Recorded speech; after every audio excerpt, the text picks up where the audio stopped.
Hello friends, my name is Dr. Siddharth Jain and today we are going to discuss about cardiovascular system examination, and this will be the part 1 of the video where we will be discussing the general physical examination part of the cardiovascular system. This is a very important part for the examination point of view also, and I think by the end of this video or by the end of the part 2 also, you will be able to pass your examination, viva voce practical examination regarding the cardiovascular system. So let's begin. So as we all know, the cardiovascular system, it has two parts. One is the cardia, the heart, and second is the circulatory system. So this contains both of them together make the cardiovascular system. Now we have to know about the important landmarks. So this is the manubrium sterni, this is the body and tail of the sternum, and we know this is the angle of Lewis, and inside of angle of Lewis we have our second rib.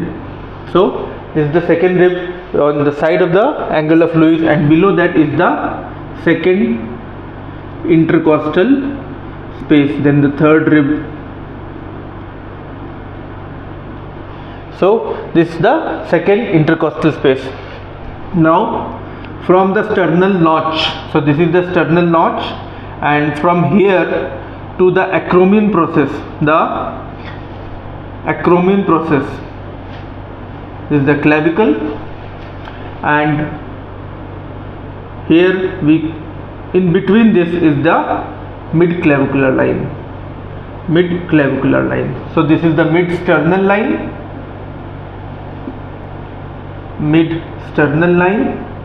this is the mid-clavicular line. Okay, this is the lateral sternal border, lateral sternal line. So this is the lateral sternal line. In between the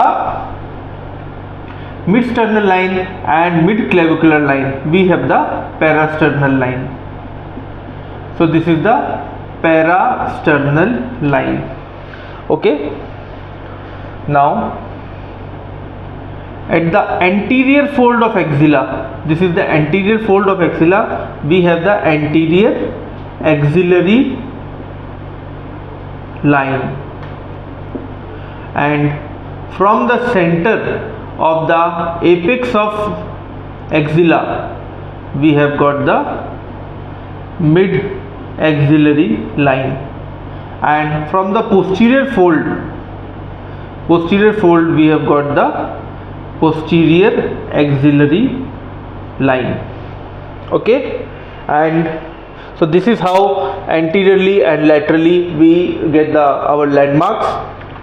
Posteriorly, if we go posteriorly from the inferior angle of scapula, at the level of inferior angle of scapula we have the seventh rib, and from there we can count upwards and downwards regarding the anatomical landmarks. Also the last rib which is palpable, not in obese but in thin individuals, if the last rib is palpable, that is the 12th rib, and we can count upwards from the 12th rib.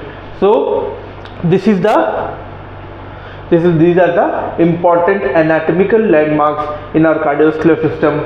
And heart is situated here. Our heart is situated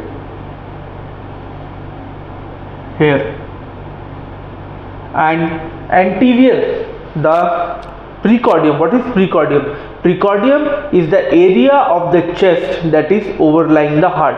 The area of the chest overlying the heart is the precordium, and the anterior part is covered majorly by the right ventricle, and the left ventricle makes a strip, lateral border.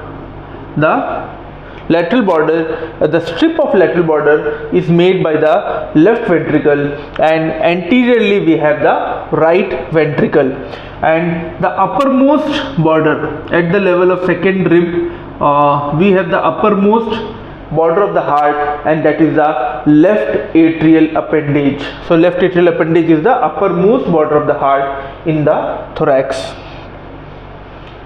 And now the pericardium is the thin layer of tissue that is covering the heart, and its job is for protection, to prevent the over distension of heart, and it contains fluid, the small amount of pericardial fluid between the visceral and parietal layer of pericardium, and that is to allow the heart for expansion and reduce the friction. So these are the important landmarks. Now we come to pulse.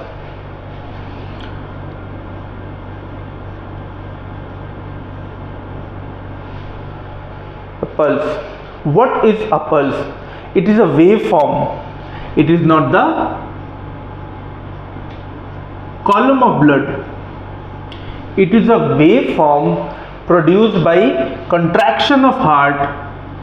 It is a waveform produced by contraction of the heart in the peripheral circulatory system, and it travels peripherally.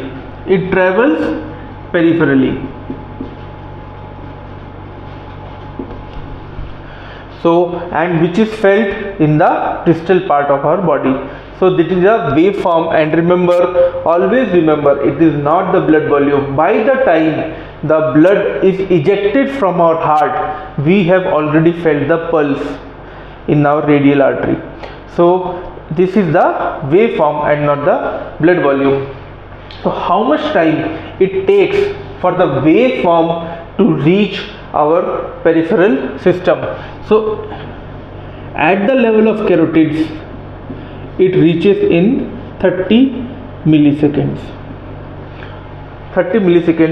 It reaches at the level of carotids.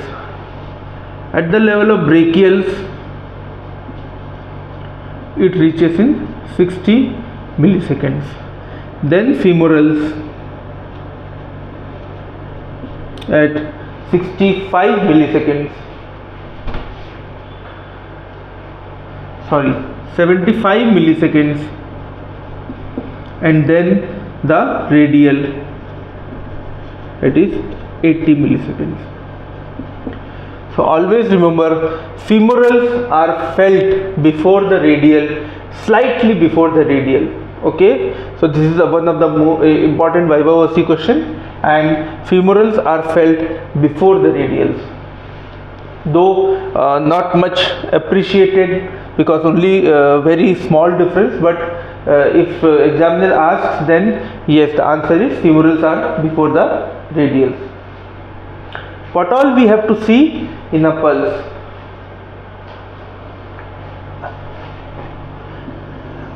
And what all pulses we should feel? We should feel the carotids. The carotids for the character of the pulse or the volume of the pulse. So we have to feel the carotids, the brachials, the radials, femorals, popliteals, dorsalis pedis, and the posterior tibial.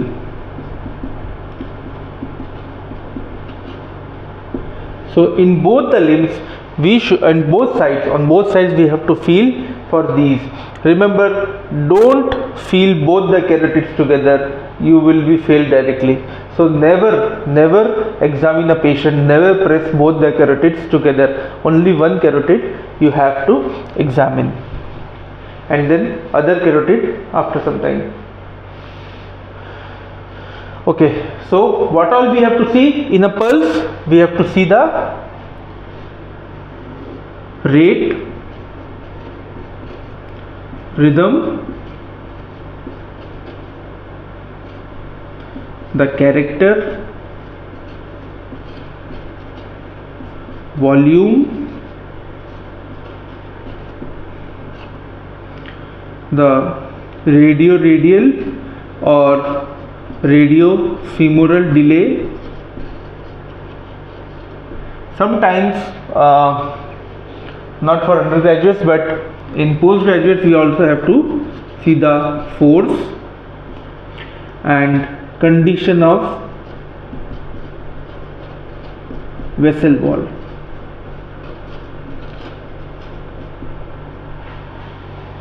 While writing your case sheet, you write about the pulses in all these, under all these topics, and don't forget to mention in the end that other peripheral pulses are have been examined. Okay, and in any abnormality in other pulses you have to write down in your case book. So whether all peripheral pulses are normal or abnormal. So these all you have to mention in your case book.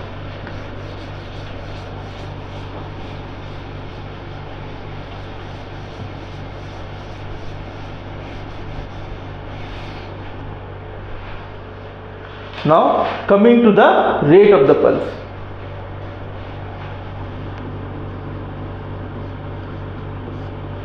Always remember, pulse rate is different from heart rate. So here we are seeing the pulse rate which we feel peripherally, okay, and heart rate we see by auscultation. Put a stethoscope and see how many times the heart is beating. So that is the heart rate and this is the pulse rate. So pulse rate you have to measure for 1 full minute, for full 60 seconds. So don't forget to take your watch in the examination, and because examiner may ask how did you count the pulse rate if you don't have a watch. So you have to carry your watch and see for the pulse rate for full 60 seconds. If the examiner asks you to demonstrate how to see for the pulse rate, then you have to see your watch and then simultaneously you have to examine the patient.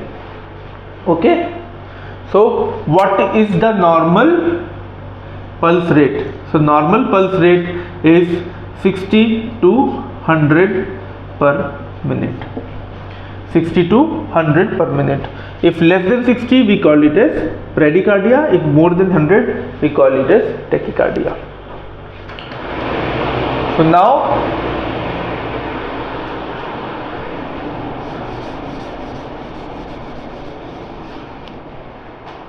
pulse deficit.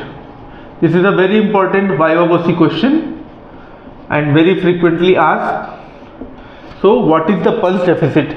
It is a difference between heart rate and the pulse rate. Difference between heart rate and pulse rate. So you have to examine the heart rate by putting stethoscope, and then you have to see for the pulse rate.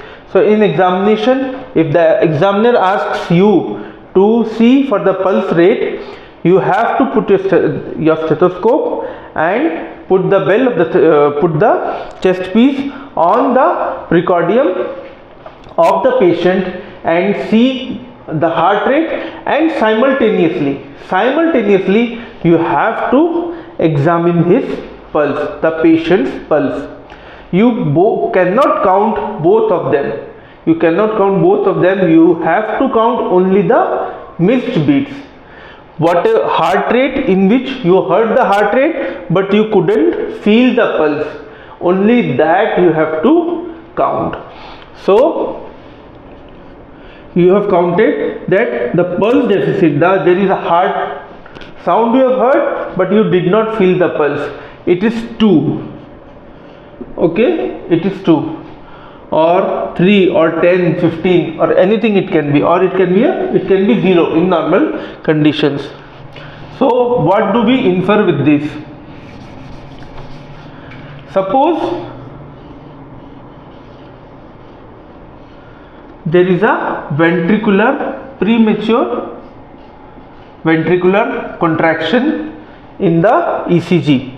So if there is a premature ventricular contraction, you will see a heartbeat. You will have a auscultatory sound, but there will not be a pulse. There will not be a pulse wave. So that is the significance of this. And in conditions such as atrial fibrillation, in atrial fibrillation there is no P wave, and there are QRS complexes which are very and they can occur irregularly. So in these conditions their pulse deficit is more than 10. In atrial fibrillation, the pulse deficit is more than 10, and in premature ventricular contractions, the pulse deficit is less than 10. So here it is less than 10. So that is how you differentiate between atrial fibrillation and premature ventricular contraction in the pulse deficit. So what are the other differences?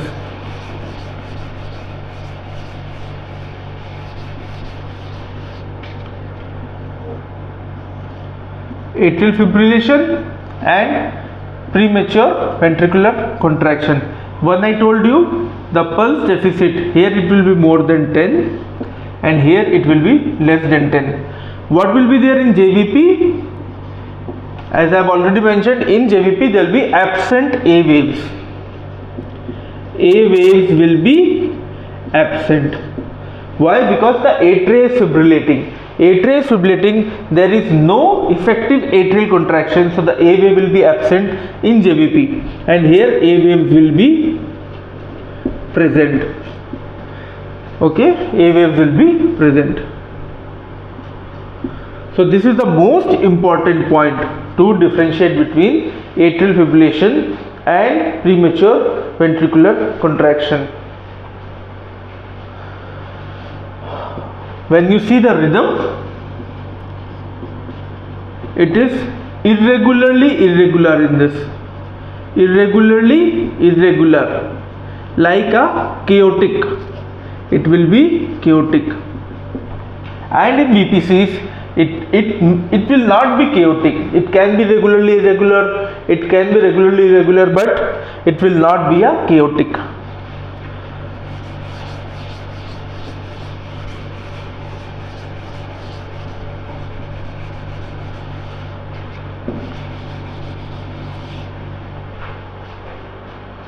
So now coming to rhythm.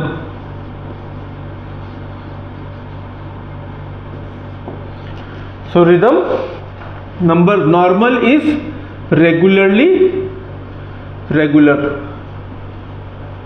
So you are feeling the pulse at regular intervals. You are feeling the pulse at regular intervals. So this is a pulse and you are feeling at regular intervals. So this is the normal regularly regular rhythm. Number second, in young individuals,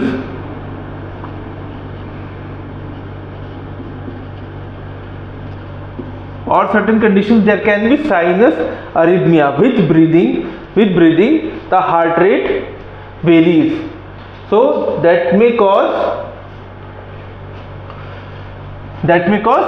sinus arrhythmia. Like during inspiration there will be waxing. So during inspiration the heart rate rises because the negative intrathoracic pressure increases. It sucks the blood from the superior and inferior vena cava. More blood will come to the heart and there will be more cardiac output. So the pulse rate will increase during inspiration. Increase in inspiration, while during expiration there is decrease, there is waning. So there will be decrease in the heart rate, there will be waning of heart rate, and that is known as sinus arrhythmia. So that will come as sinus arrhythmia. Next is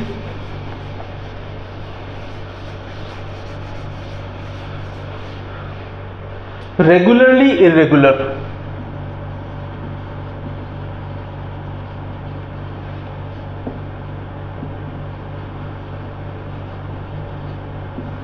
So what will happen in bigeminy? There will be a pulse wave, normal pulse, followed by a small pulse and pause. Normal pulse, small pulse, followed by a pause. Means there will be, this will be regular. They will come in regular intervals, but it is irregular because there is some pause. So 1, 2, then pause. 1, 2, then pause. So in trigeminy you will have pause after every 3 beats, bigeminy after every 2 beats, or in patients with atrial flutter with fixed AV blocks. It is not varying AV block. In patients with atrial flutter and fixed AV block, like if there is 2:1 block, then there will be 2 beats, then pause, then 2 beats, then pause. If there is 3:1 block, then there will be 3 beats and 1 pause, 3 beats and 1 pause. So that is regularly irregular rhythm.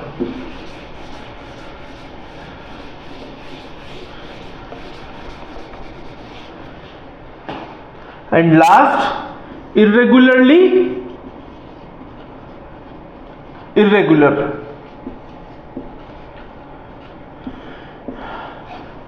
Irregularly irregular, the classical example is atrial fibrillation.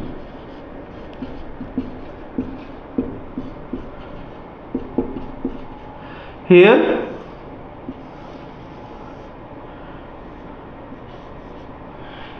in the atria there is no effective contraction. If there is no effective contraction, this effective contraction is not happening.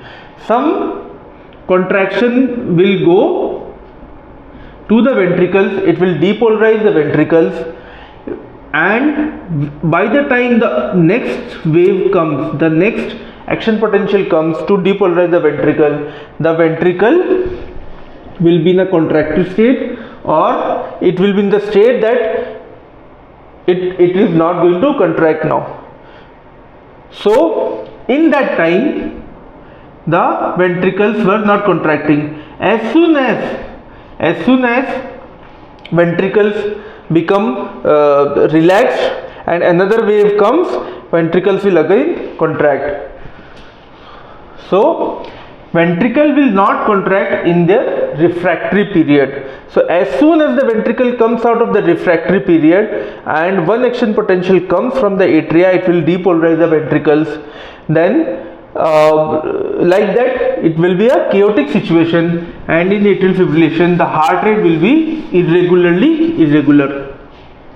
Another example of irregularly irregular rhythm is multifocal atrial tachycardia, in which there are several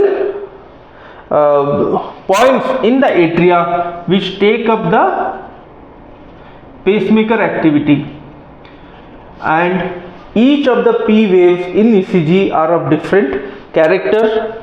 So they will fire, and it again situation like atrial fibrillation, but the atrial contraction is effective. There will be effective atrial contraction, and hence P wave, though of different morphology in each ECG PQRST complex, but there will be an effective atrial contraction, and hence that will also cause irregularly irregular rhythm. How do you differentiate between atrial fibrillation and multifocal atrial tachycardia in ECG and clinically? Again, absent A waves in JVP. JVP is very important, and we will discuss that when we come to JVP, but you have to examine the jugular venous pulse in each patient.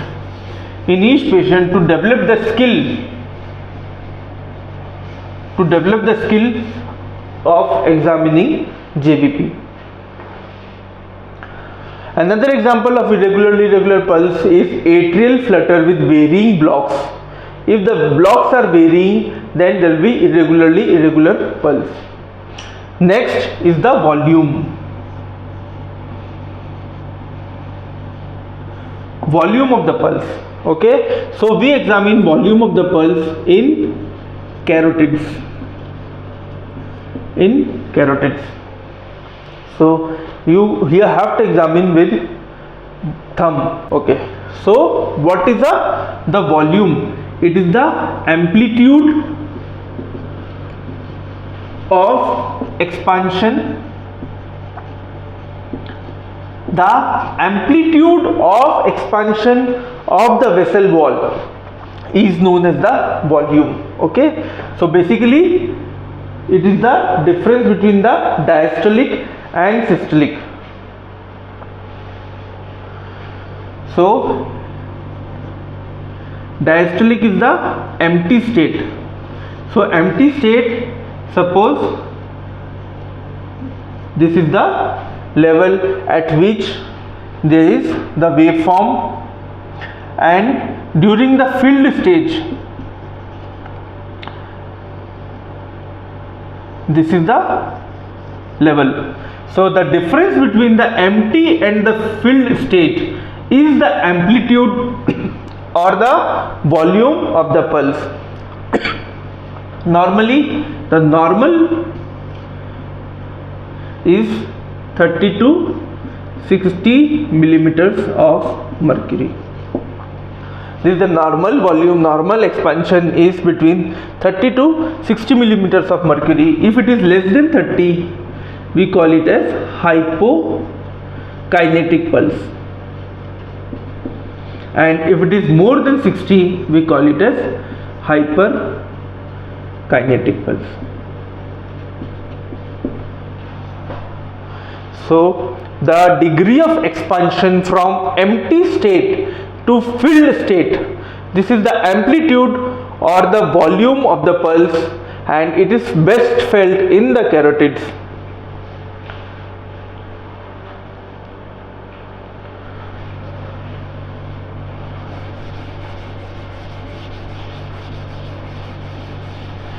The examples of hypokinetic: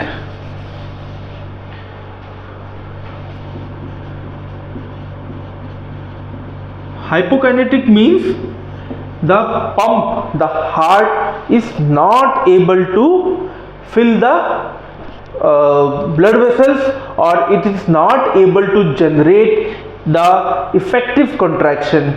So you can mention all the conditions where the heart is not able to generate an effective contraction, like congestive cardiac failure,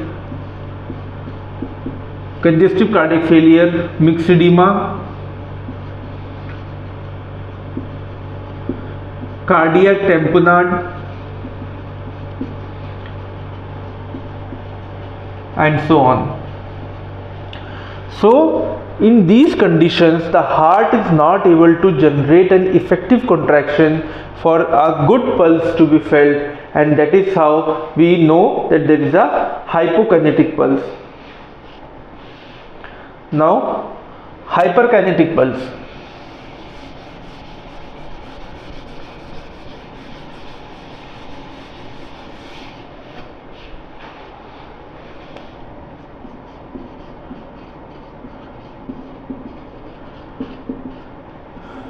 When do we get an hyperkinetic pulse?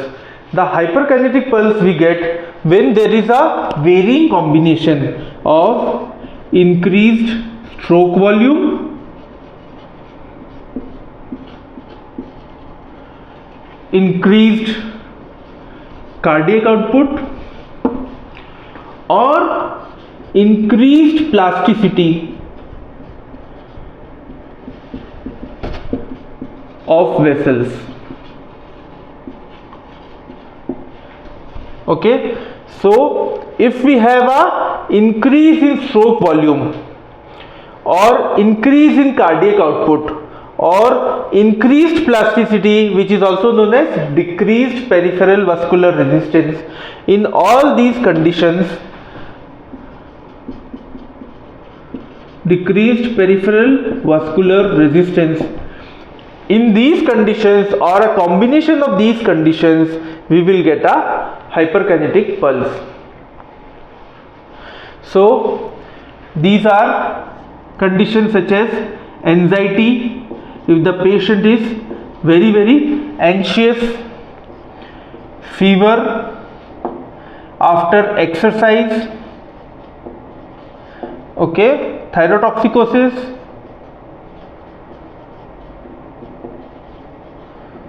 wet beriberi,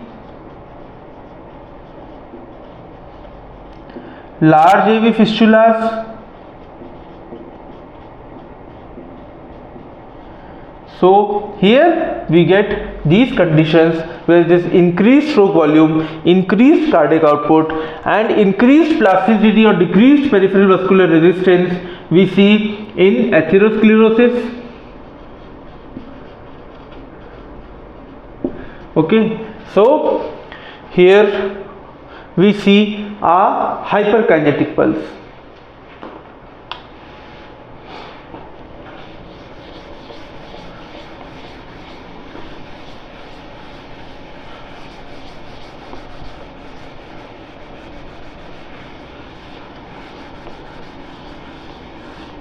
So to measure, that is an art, how to measure the volume by regular visits to your clinics, regular visit to the clinical postings to examine the patient. You have to examine your patients, you can examine yourself, your friends also. Just don't press both the carotids together, okay. So that is how you will learn to develop this art of examining the patient and examining the volume of the pulse, okay.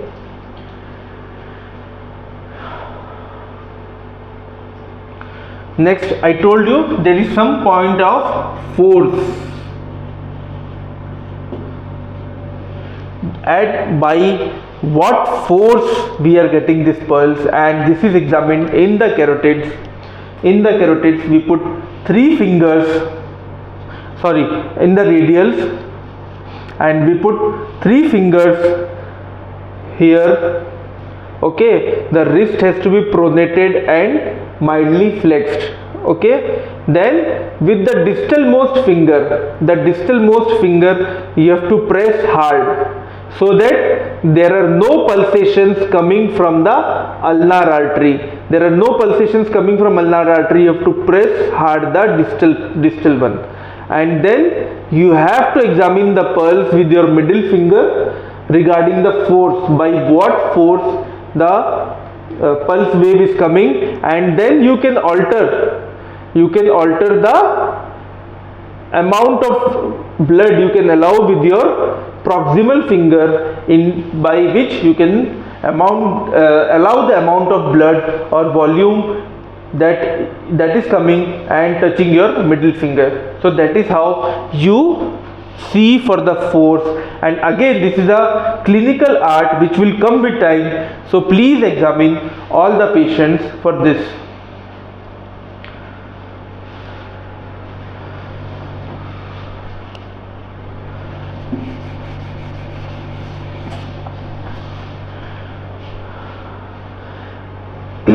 Next is the character. Again you have to examine this in the carotids, okay. This is a very important topic as for your viva voce examination, also to diagnose certain conditions. This is a very important topic, and please listen to this carefully. Okay, so you have to examine 3 things in this. One is the rise of the pulse. Second is the plateau,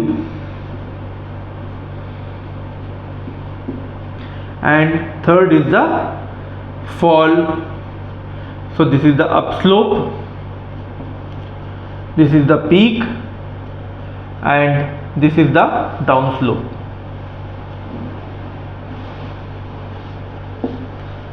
So for these three things you have to look for the character of the pulse. Okay.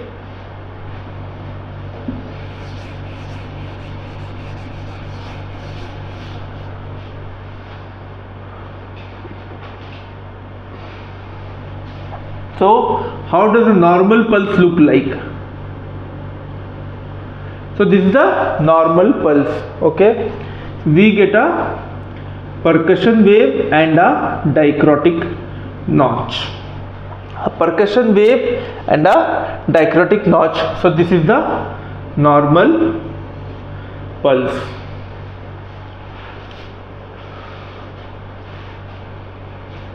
Next is the hypokinetic pulse. Hypokinetic, I told you, when there is not so effective contraction or pump failure. So you will get this, but the height will be less, the amplitude will be less. Okay, so the amplitude will be less, also there will be widening of the pulse. Okay, so amplitude will be less and there will be widening. So this is a hypokinetic pulse. Next is the pulsus parvus et tardus. Parvus et tardus. This is the slow rising and late peaking. Slow rising and late peaking. So this is seen in aortic stenosis. Aortic stenosis. This is seen in pump failure.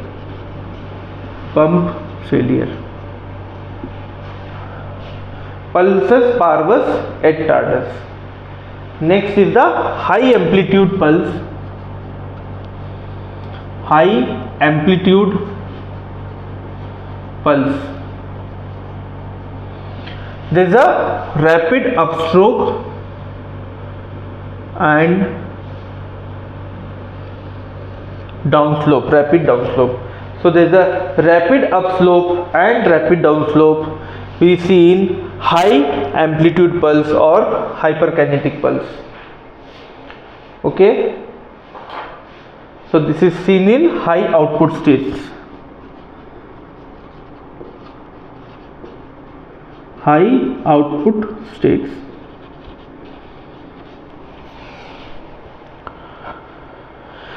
A form of high amplitude pulse or hyperkinetic pulse we see in aortic regurgitation, where there is rapid upstroke and rapid downstroke.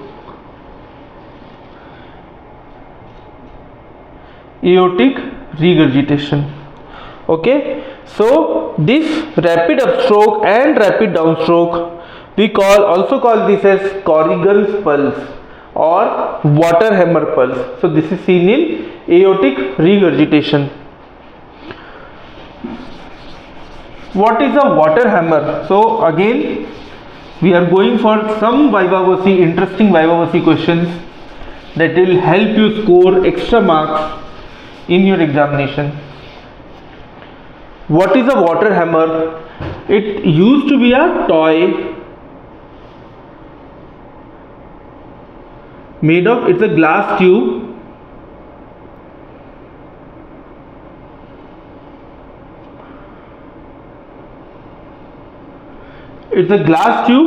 and filled with water.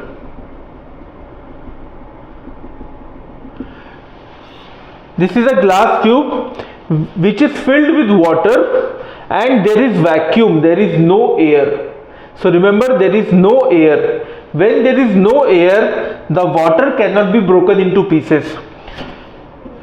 Suppose you have got a water bottle and you open the water bottle cork, you fill it with water, then you put the cork and then you shake it, there is air, so that air will break the water into pieces, and you will not get a hammer sound. You will not get a hammer sound.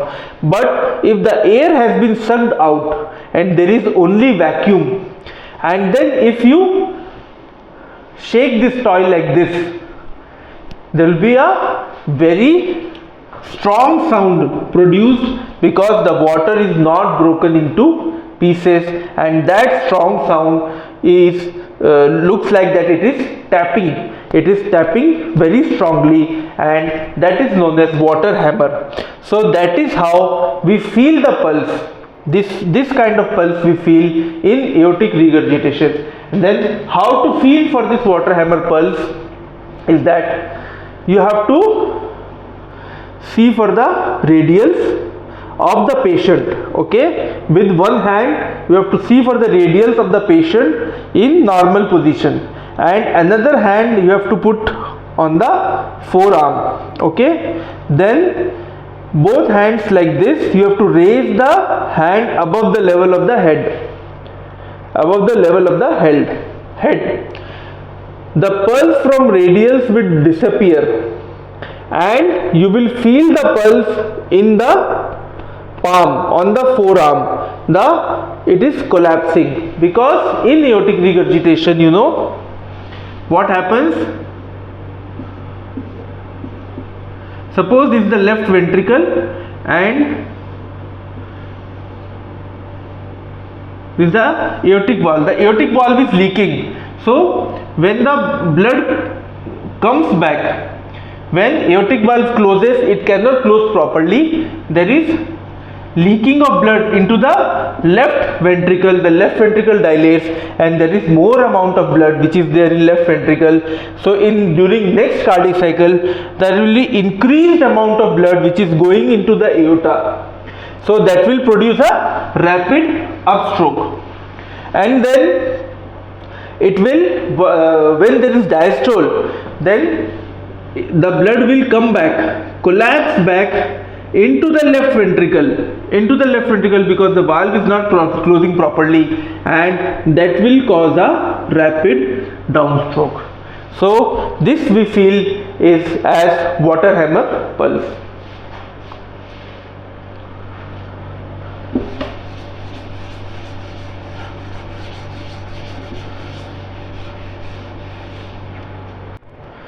So next is the pulsus bispheriens.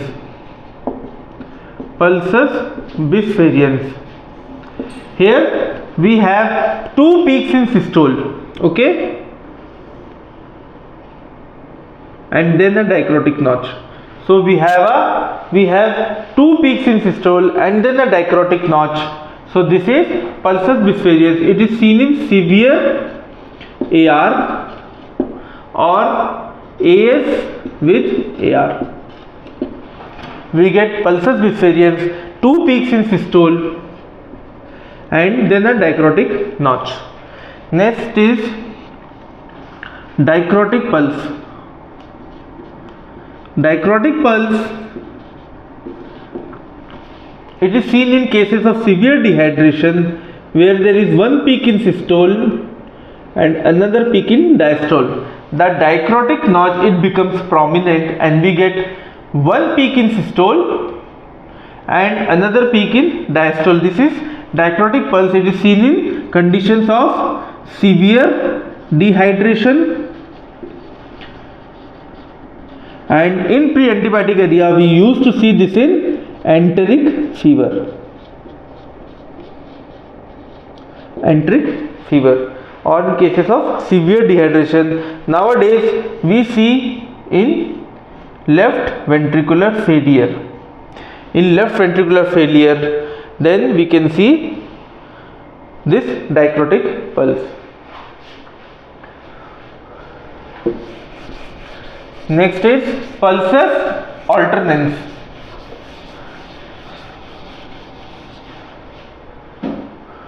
Pulsus alternans.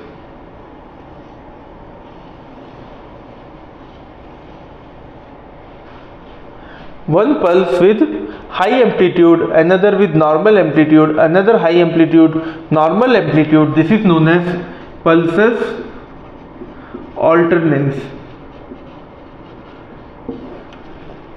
So this is seen in patients with severe left ventricular failure. Okay, so we see pulses alternans in patients with severe left ventricular failure, or again we can see in Bigemini or following VPCs. We can see a pulses alternans.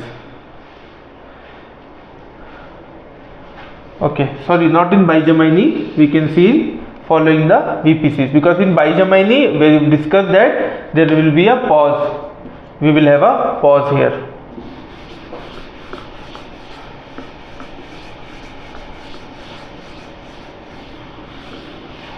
There is a compensatory pause. Okay, so next is the most important part, that is the pulsus paradoxus or Kussmaul's sign. Pulsus paradoxus or Kussmaul's sign.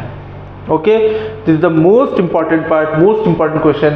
If this is asked and you answer this, and you are never going to fail in your clinical examination. Okay, so actually Kussmaul's gave two signs regarding cardiac constrictive pericarditis.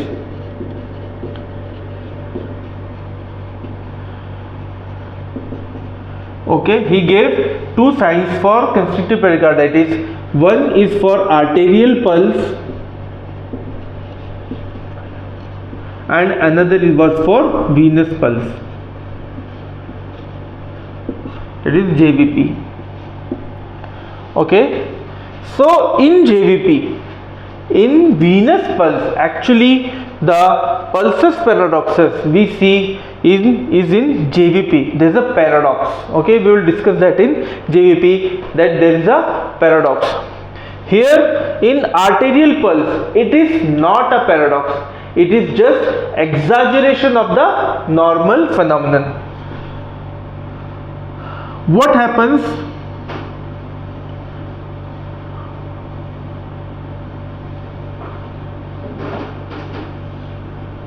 Normally when we take a breath in, when we do inspiration,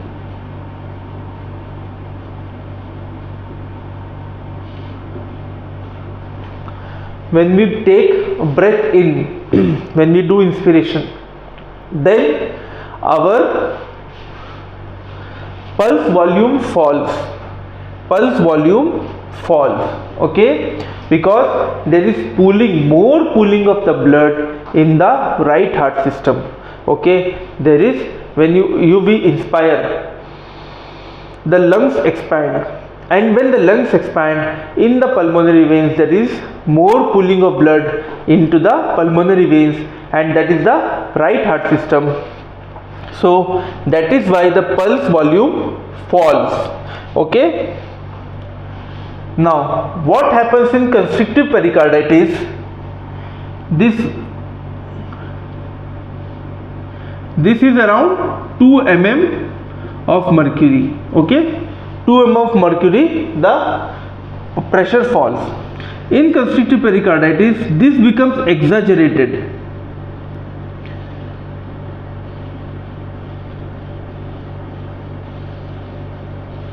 There is more than 10 millimeters of mercury fall. More than 10 millimeters of mercury fall in blood pressure during inspiration. Okay, and this is seen in constrictive pericarditis. So it is not a paradox, it is the exaggeration of normal phenomenon, also known as pulsus paradoxus, the arterial pulsus paradoxus. Okay, how do we measure for the pulsus paradoxus? You put the BP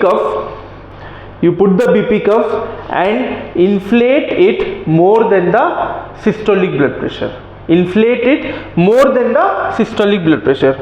Then you slowly slowly let the deflate the BP cuff, and at the time when you hear the sounds during expiration, you have to stop. You have to stop when you hear the Korotkov sounds during expiration. Okay, and then slowly reduce it and hear the Korotkov sounds during inspiration. Then you have to calculate how much is the difference. If the difference is more than 10 millimeters of mercury, then constrictive pericarditis is present. So this is the pulsus paradoxus of arterial pulse, which is not a paradox, it is just the exaggeration of a normal phenomenon.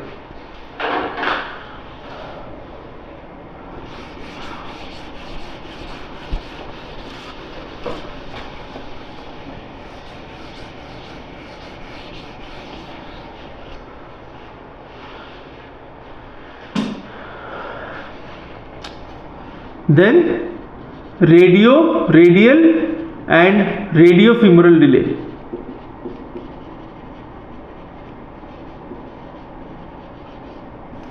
Radial and radiofemoral delay.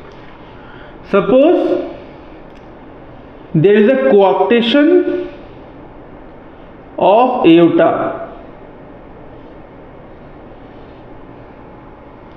Coarctation of aorta before the origin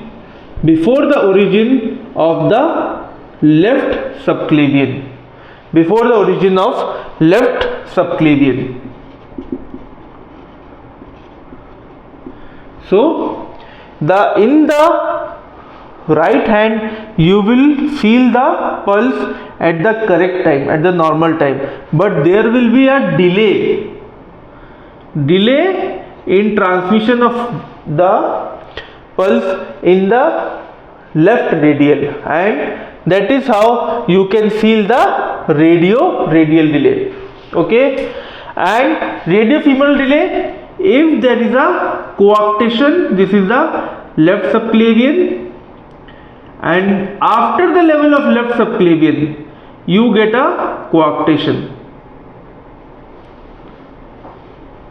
of aorta, then there will be a radiofemoral delay.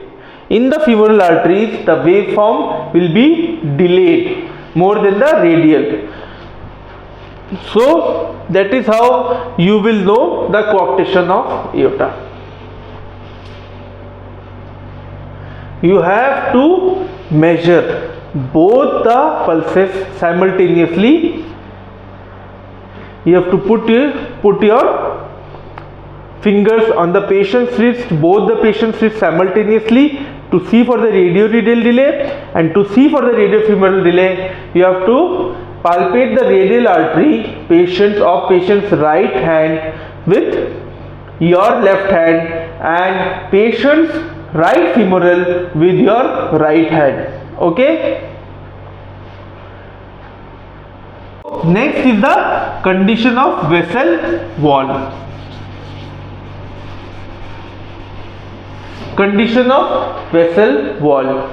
You can palpate the radials or the brachial, okay, and then roll it over, and then feel for the character of the vessel wall, whether they are elastic or you feel a cord like structure, means they are atherosclerotic. So you have to mention the condition of vessel wall, whether they are elastic or you are feeling a cord like structure, that means they are atherosclerotic. One more way is to know the condition of vessel wall, whether they are atherosclerotic is that if you can feel the radials around 8 to 10 centimeters in the forearm, above the wrist in the forearm. If you can feel the radials for 8 to 10 centimeters or more than that, then you can say that there is atherosclerosis present. Okay. Next, you should mention in your case book all peripheral other pulses are felt or not felt. Whichever pulse is not felt, you have to mention there may be atherosclerosis. Okay, like in patients with peripheral vascular disease, those patients may have absent dorsalis pedis, may have absence of posterior tibial. So you have to mention all the pulses, the carotids, the brachials, radials, femorals, popliteals, dorsalis pedis and the posterior tibials, and what are the conditions, whether they are normal or abnormal. Now coming to JVP. So a lot of people get confused whether this is a jugular venous pulse or a jugular venous pressure. So actually it is both. So if you are examining the pulsations in the neck, then it is the jugular venous pulse, and when you calculate the pressure, then it becomes the jugular venous pressure. So don't get confused, it is both. JVP is jugular venous pulse as well as jugular venous pressure. Okay. So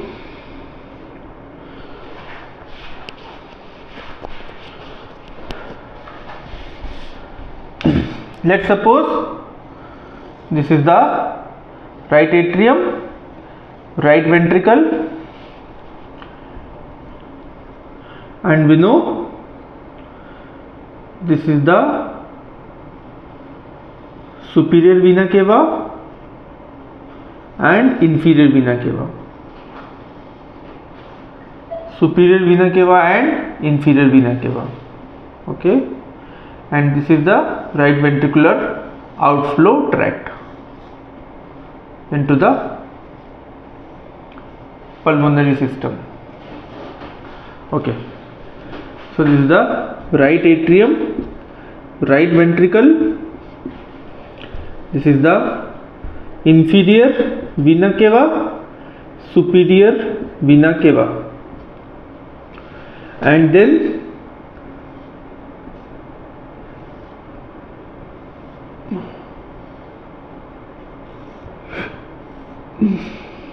this is the internal jugular vein. Okay, this is at the level of angle of Lewis here. Okay,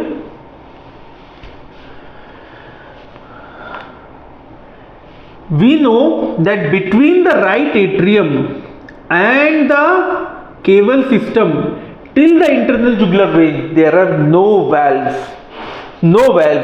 So by measuring the pressure in the internal jugular vein, we can measure the pressure of the right atrium. Okay, so internal jugular vein, the jugular venous pulse, it is a mirror image of the right atrium. So this is the column of the blood. Okay, and normal internal jugular vein, the JVP is around, from we measure it from the sternal angle, it is around, the sternal angle, it is around 3 centimeters of water. It is 3 centimeters of water, that is the normal jugular venous pressure. Okay, and right atrial pressure, the difference from the center of the right atrium till this point, the angle of Lewis is 5 centimeters. This distance is 5 centimeters. So the right atrial pressure becomes total 8 centimeters of water. So this is the normal right atrial pressure. How do we measure the jugular venous pressure? we have to, this is the couch in which the patient is,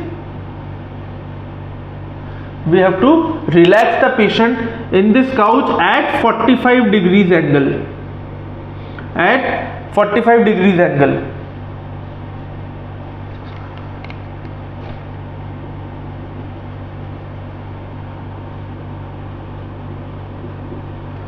Okay, and this is the patient.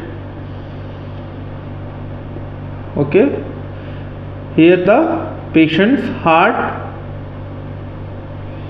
Okay, and this is the patient's neck. This is the internal jugular vein. We will place a scale over, the patient is lying like this, we will place a scale, ruler over the angle of Lewis. From here we will place a scale.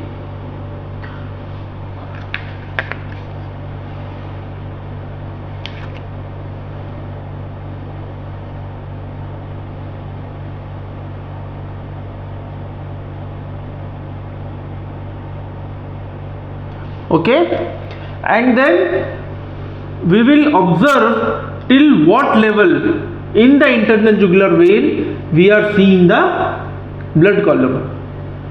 Okay, so suppose the blood column is coming till this level.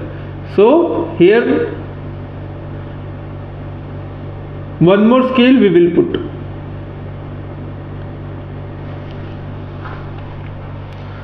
One more scale we will put. So this distance we have to measure. How much is this distance? How much is this distance?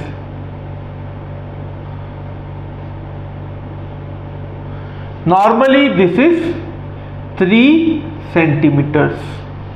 Normally this is 3 centimeters. If it is more than 4 centimeters, we say JVP is elevated. JVP is elevated. Okay, and then here is the right heart. So some measurements difference in the relativity, but this is the right heart, and distance from right heart to the angle of Lewis is 5 centimeters. So pardon my the relativity of the figure which I have made. So this distance is 5 centimeters, and when we add from the center of right atrium to the JVP, it is 8 centimeter, and from the sternal angle to the jugular venous pulse, that is 3 centimeter. If this distance is more than 4 centimeter, we say JVP is elevated.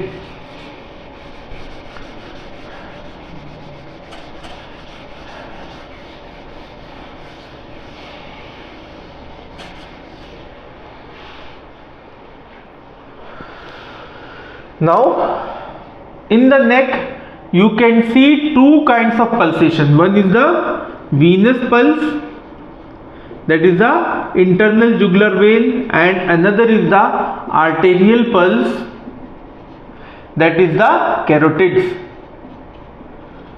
Again, this is the favorite question of examiners. How do you differentiate what you saw is a venous pulse or a arterial pulse? So remember, the venous pulses are better seen. They are better seen because movement is up and down. The movement is up, down, then up and down. So they are better seen. Okay, they are not expansile. They are not an expansile pulse because the movement is up and down. Here movement is out and in, out and in. So they are expansile pulse, and they are better felt than seen. The arterial pulses are better felt than seen. Okay. Next, here with one beat you can see 2 to 3 pulses. You can see 2 to 3 pulses in with every heartbeat. You will see only one pulse with every heartbeat. Okay. Next,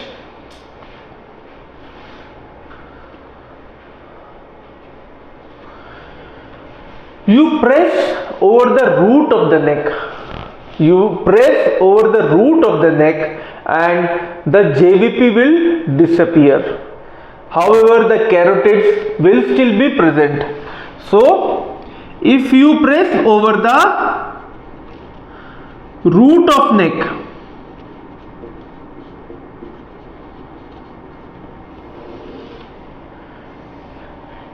the JVP disappears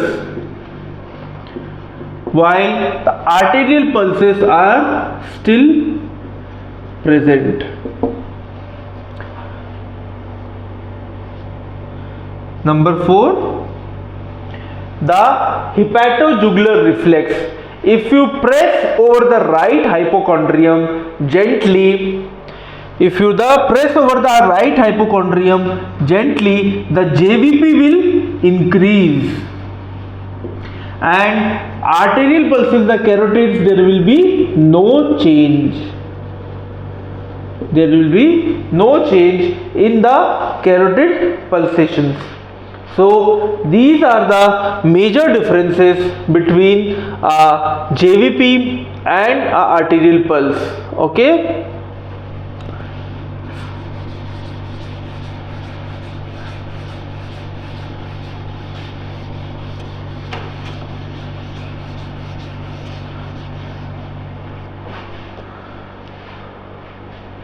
Next, how does a jugular venous pulse looks like? So if you put a ball here and do a tracing on the paper roll, how will it look like? Okay, so it will look like, we have already discussed, there will be an A wave, that is the atrial contraction. When the atria contracts, the right atrium contracts. When the right atrium contracts, it pushes the blood into the right ventricle and also it pushes the blood in the vena cava system and enters the jugular vein, and there will be an atrial contraction wave. A is atrial contraction wave. Okay.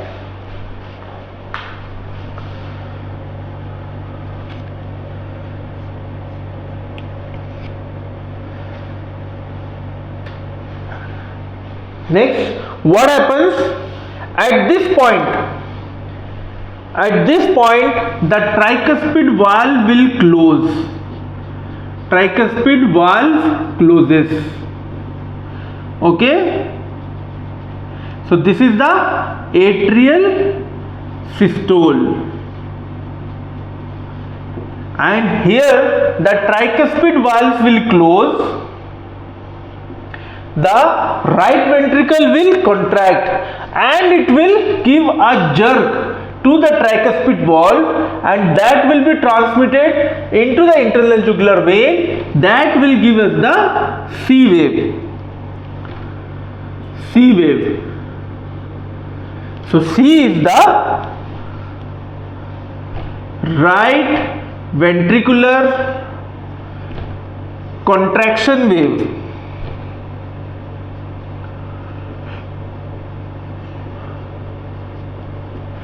Right ventricular contraction wave. Here the tricuspid valve closes, and this is the beginning of ventricular systole.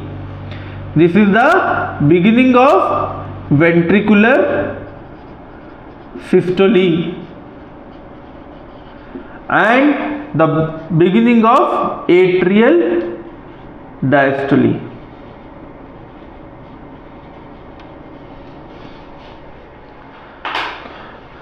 Now what happens? Now there will be atrial relaxation. The atria has started relaxing, and when the atria starts relaxing, the tricuspid valves are pushed down. Because the atria is relaxed, the tricuspid valve is pushed a bit down. Okay? Because the atria is relaxing, there is column of blood which is coming and filling the atria, and this column of blood will push the tricuspid valves down, and that will cause a X descent. This descent is called as X descent. So this X descent is because of atrial relaxation. Atrial relaxation. Now there is volume of blood which is filling up the right atrium. The atrias are completely relaxed. They cannot relax more. They cannot relax more. The atrias are completely relaxed, completely filled with blood, and the column of blood then fills into the cable system. The column of blood then fills into the cable system, which gives us the V wave. Which gives us the V wave. So V wave is the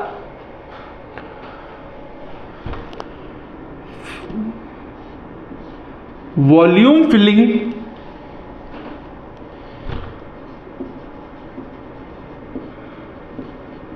of veins. This is the filling of the veins. Next is here the ventricular systole is over.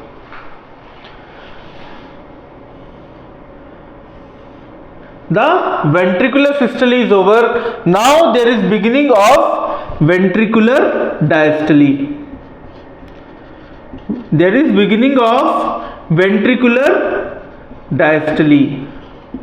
With the beginning of ventricular diastole, the tricuspid valves open. The tricuspid valve open. When the tricuspid valve opens, the whatever blood was there in the right atrium, it gushes down into the right ventricle, and there is a vacuum created. So the blood from the vena cava system, it rushes to the right atrium, and then we get the Y descent. We get the Y descent. Okay, so this is the JVP wave which looks like this. I hope you have understand all the A, C, X descent, V and Y, why this is happening and what do they signify. Okay, so moving ahead.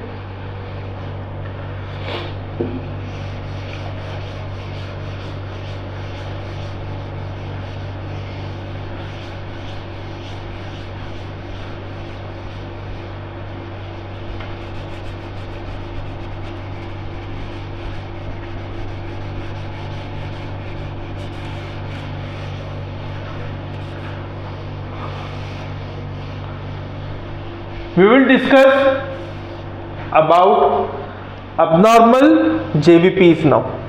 Okay, so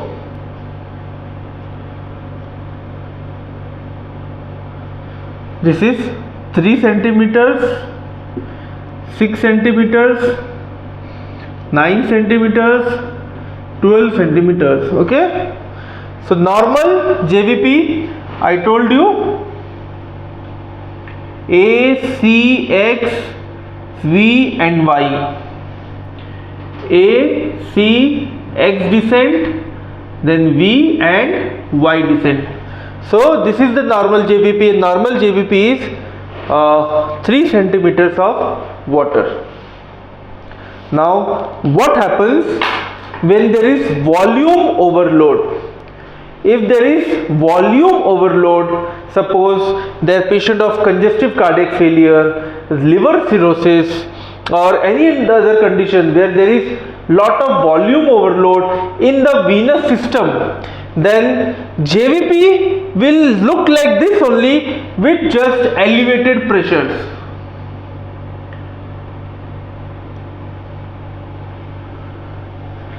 A, C, X, V, Y, same JVP but with elevated pressures. So this is seen in patients with volume overload.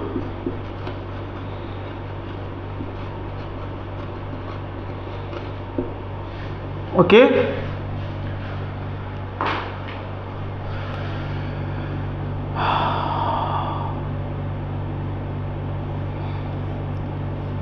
Now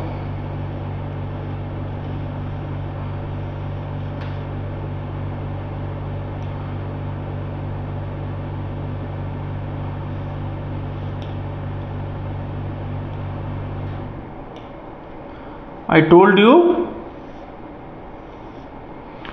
that when there is the right atrium with connection to the superior vena cava and internal jugular vein, with this connection the right atrial pressures are transmitted into the internal jugular vein.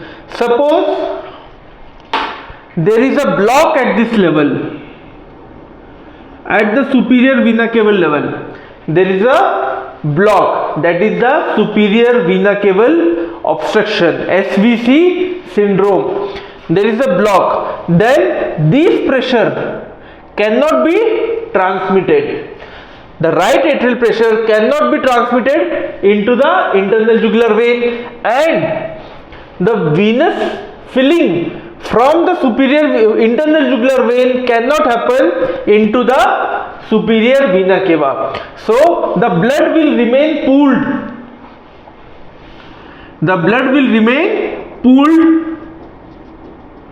into the internal jugular vein, and the veins will be distended. The neck veins will be distended. Also the wave patterns which we see will be lost. Okay, so there will be something like,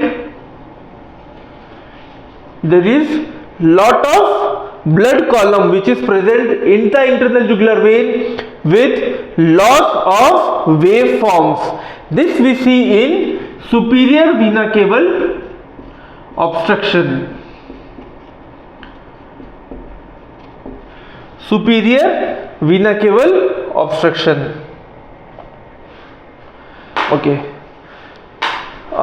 Very interesting question which comes here is that suppose at 45 degree the veins are distended and the JVP is going inside the cranium, inside the bone. So you cannot measure the JVP at 45 degree. Now how will you measure the JVP? In that case you make the patient sit at 90 degrees. Sit at 90 degrees and then measure the JVP. Okay? And if still veins are distended, you cannot see the upper level, that means it is still inside the cranium, then how to measure the JVP? Then how to measure the JVP if it is still inside the cranium, still intracranial when the patient is 90 degrees?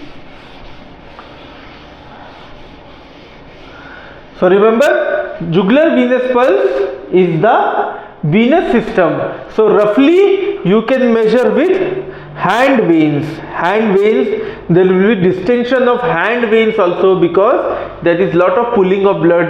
If the JVP is still intracranial at 90 degrees, means in full body there is distension of venous system. The hand veins will be distended. You keep the hand veins at the level of angle of Lewis, okay, and then slowly raise it. At which level you can see the emptying of the hand veins. The level at which you will see the emptying of hand veins, that you measure from the sternal angle. The height from the sternal angle you measure, so that will roughly represent the venous pressure. Okay, so moving ahead, the abnormalities of A waves. The abnormalities of A waves. So this is the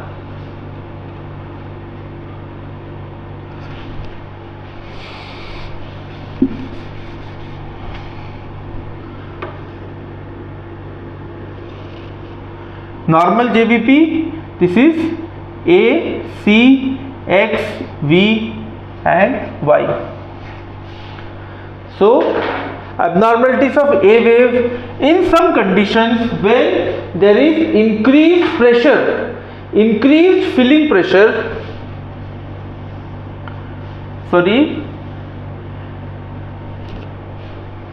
increased pressure in the right side, okay.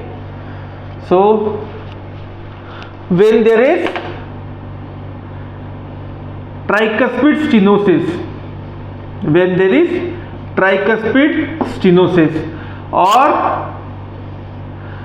right ventricular hypertrophy, or when there is pulmonary stenosis, in all these conditions, the right sided pressure, the right atrial pressure increases, and when the right atrial pressure increases, it will contract, it has to contract more to push the blood, and that is represented as large A waves. Large A waves and then same, okay. So this is the large A waves. This is seen in tricuspid stenosis, right ventricular hypertrophy and pulmonary stenosis.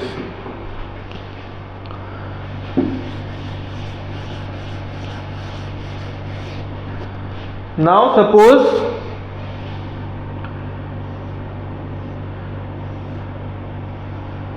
some condition where the right atrium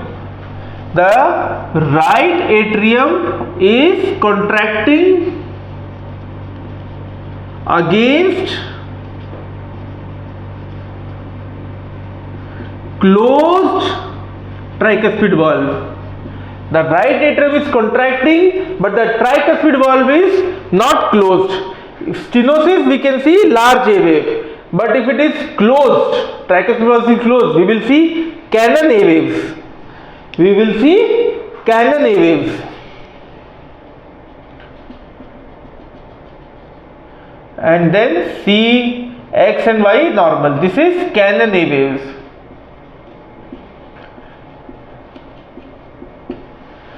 This is seen in patients where there is junctional rhythm. Okay.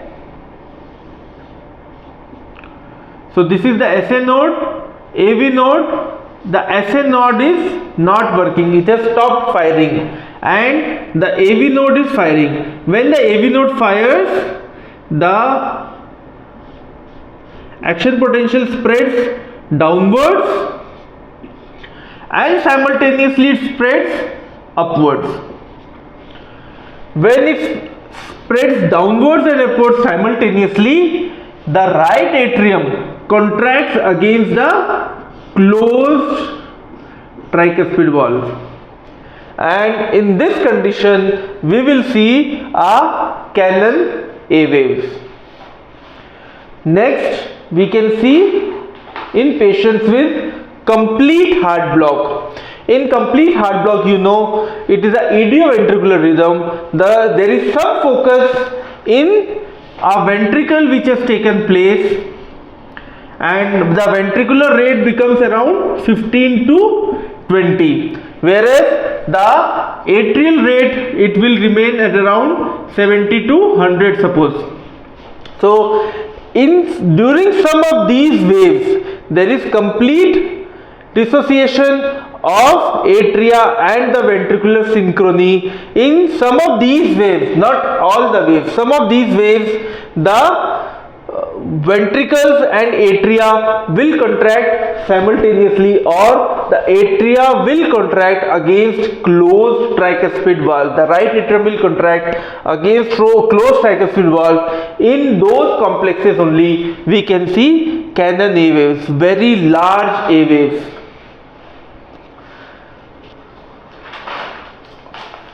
Now, tricuspid regurgitation. What will happen in tricuspid regurgitation?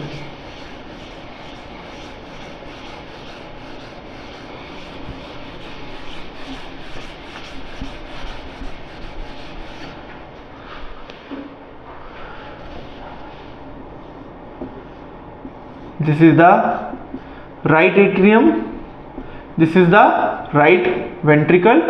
The tricuspid valve, they are not able to close completely.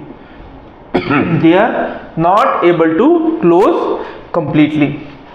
So this is the A wave, C wave, and when the V wave is occurring, when the atria is ventricle is contracting, there will be because tricuspid valve is not closed, there will be movement of blood from ventricles into the pulmonary system as well as into the right atrium.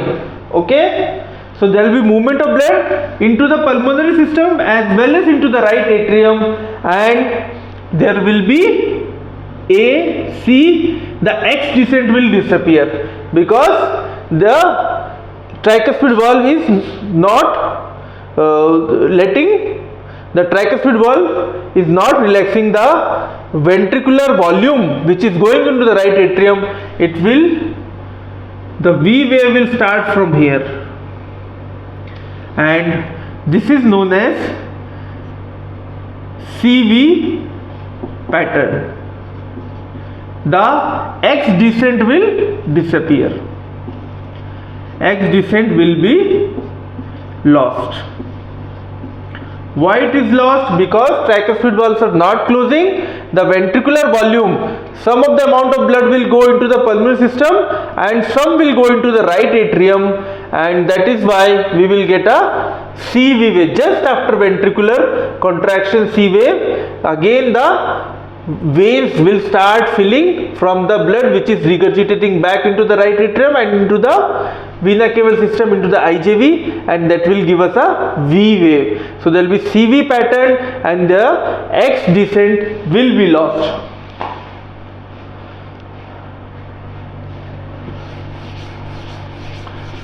Now we come to the most important part, that is the constrictive pericarditis and cardiac tamponade.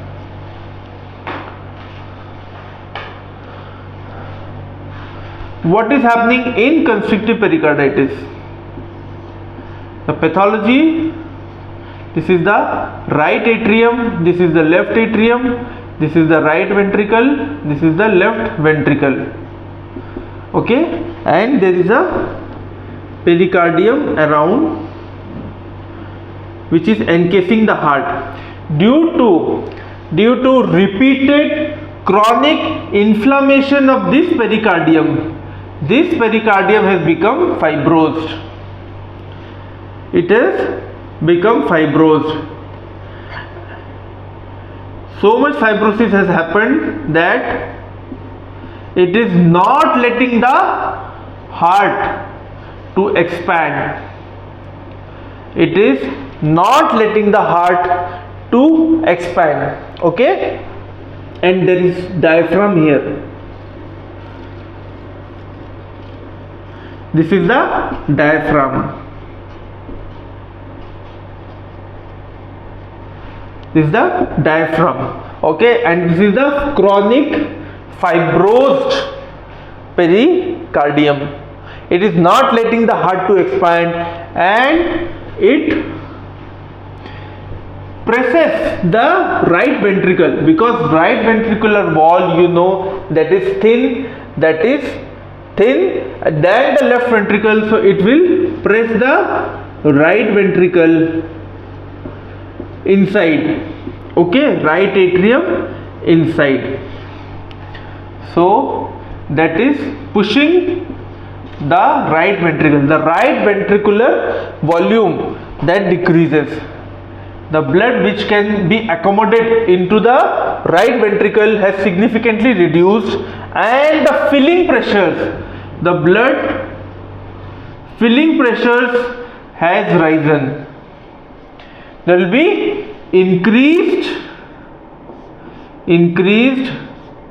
right ventricular filling pressure. Increased right ventricular filling pressure. So what we will see in this, we will see a steep X descent. A steep X descent. Steep X descent and a rapid rise. Rapid rise of V. So these are the two changes we will see. Normally it should look like this, okay, but there is a steep fall, steep X descent and rapid upstroke, rapid V filling, and this is known as Friedreich sign. Friedreich sign. Okay. Next is the Kussmaul's sign or pulsus paradoxus. Kussmaul's sign, also known as pulsus paradoxus, or the venous pulsus paradoxus. The arterial pulsus paradoxus we have already discussed. This is the venous pulsus paradoxus, which was given by Kussmaul's for both arterial and venous pulses in cases of constrictive pericarditis. What will happen in this? The JVP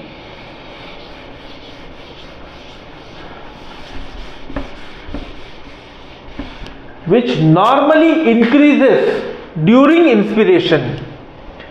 During inspiration, the JVP increases, okay, and during expiration the JVP falls. During inspiration, you can feel for yourself that when you take a deep breath, you will feel that your neck veins are distended. There is filling of the neck veins, okay, because of increased pooling of the blood into the right heart system, into the, and then it will be transmitted from the vena cava into the internal jugular vein. So normally the JVP rises during inspiration and it falls during expiration. When you do a expiration, you will feel that your neck has become light. The way venous flow has, the venous blood in the neck reduces, okay. So that is the normal phenomenon. What happens because of constrictive pericarditis? What happens because of constrictive pericarditis? The JVP falls during inspiration. The JVP falls during inspiration because the diaphragm, it pulls the pericardium and the heart down. So the JVP falls during inspiration, and during expiration the JVP rises, because again it pushes up, and during expiration the diaphragm pushes up and then the JVP rises. So this is the Kussmaul sign or pulsus paradoxus. This is the real paradox, that it has become reversed. Normally during inspiration the JVP rises and during expiration the JVP falls. In constrictive pericarditis, during inspiration the JVP falls and during expiration the JVP rises. Last topic in JVP is cardiac tamponade. Cardiac tamponade.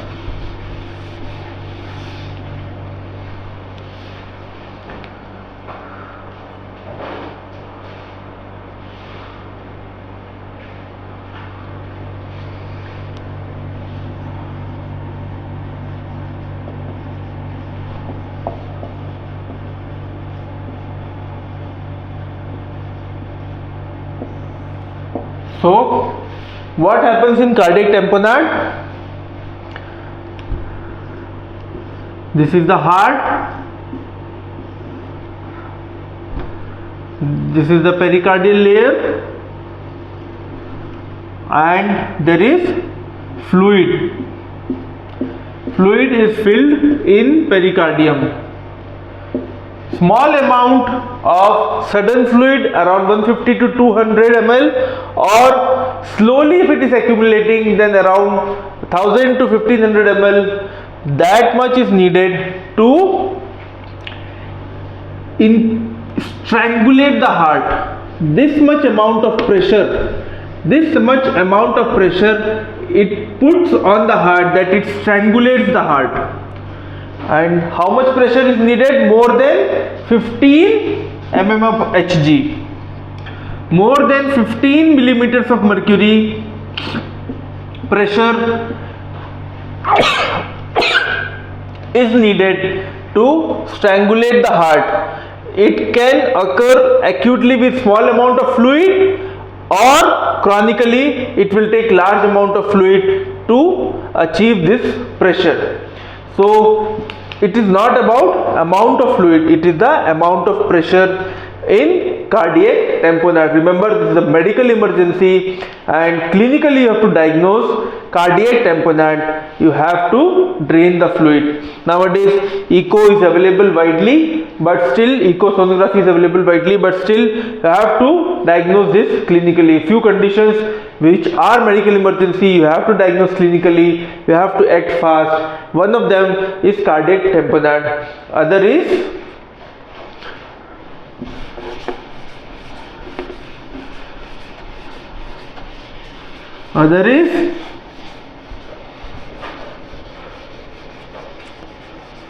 okay, do write in comment box.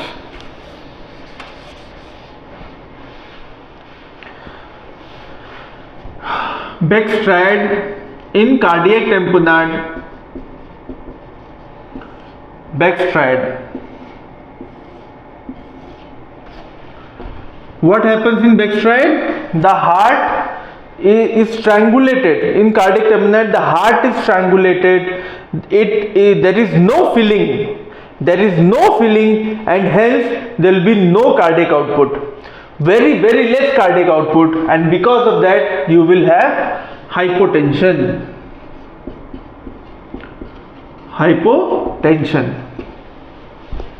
Next, since there is no filling into the heart, the blood is present in the venous system, in the superior inferior vena cava, in the internal jugular vein. So JVP will be raised JVP. And third, there is so much amount of fluid which is present in the pericardium that you are not able to hear the heart sounds. So muffled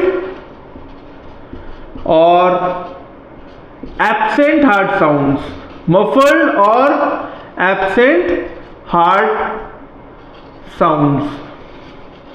This is the Beck's triad. When you see combination of hypotension, increased JVP, muffled or absent heart sound, this is a medical emergency. You have to act very very fast to save the patient. So in cardiac tamponade there will be increase in JVP. Next, there will be prominent X descent. Prominent X descent. What we saw in constrictive pericarditis, there will be same thing, there will be prominent X descent. X descent will be very steep. Then there will be V, but there will be no Y descent, loss of Y descent. This will again go into A. So there will be loss of Y descent.